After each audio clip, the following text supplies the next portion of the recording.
বইমেলার পরে এইবারের আকর্ষণ রইতেছে ইন্ডাস্ট্রি আর কমার্স ফেয়ার। আরে বন্ধুরা, তোমরা যেটারে শিল্প বাণিজ্য মেলা হিসেবে চিনো। হ্যালো এভরিওয়ান, তোমাদের সবাইকে স্বাগত জানাই পোহাবালির এই নতুন ব্লগটি। তো আধুনিক কালের এই ত্রিপুরাতে সমস্ত মেলা কিন্তু ইন্টারন্যাশনাল ফেয়ার গ্রাউন্ডে হয়। আর এইদিকে তোমরা সবাই তো জানো যে এই গ্রাউন্ডটা আসলে কোন জায়গাতে অবস্থিত। ঠিক অনুমান করছো, এটা আমাদের হাপানিয়াতে অবস্থিত। তোমাদের কি মনে আছে, আগে কিন্তু এইসব মেলাগুলি সব চিলড্রেন পার্কে হইতো, তারপর কিছুদিন আবার সেই উমাকান্ত স্কুল হইছে, আর ফাইনালি গিয়া হাপানিয়ার এই জায়গাটারে সিলেক্ট করা হয়েছে ইন্টারন্যাশনাল ফেয়ার গ্রাউন্ড হিসাবে। এটা কিন্তু আসলে খুবই ভালো হয়েছে, কারণ প্রতি বছর একটা ফিক্সড জায়গা থাকে। আর আগরতলা তো এখন ফেয়ার সিটি, সারা বছর ছোট বড় অনেক ধরনের মেলা আগরতলাতে প্রায় লেগেই থাকে। আর শীতের মরশুম মানে সরস মেলা, বই মেলা, ইন্ডাস্ট্রি অ্যান্ড কমার্স ফেয়ার, এই সব কিছু একটার পর একটা আইতেই থাকে। তো এইবারের পালা হইতেছে ইন্ডাস্ট্রি আর কমার্স ফেয়ার, যেটা শুরু হইতে যাইতেছে এই মাসের 29 তারিখ থেকে, অর্থাৎ 29 জানুয়ারি থেকে,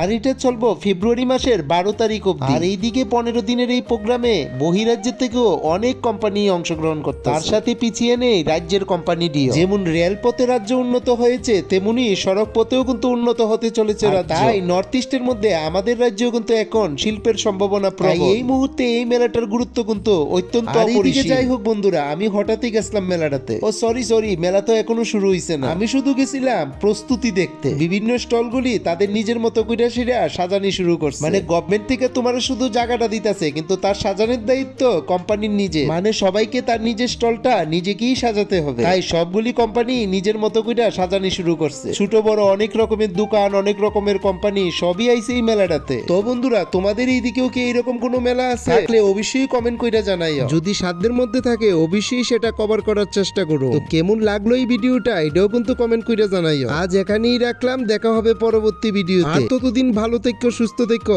আর আমরা চ্যানেলটার পাশে থেকো। বাই।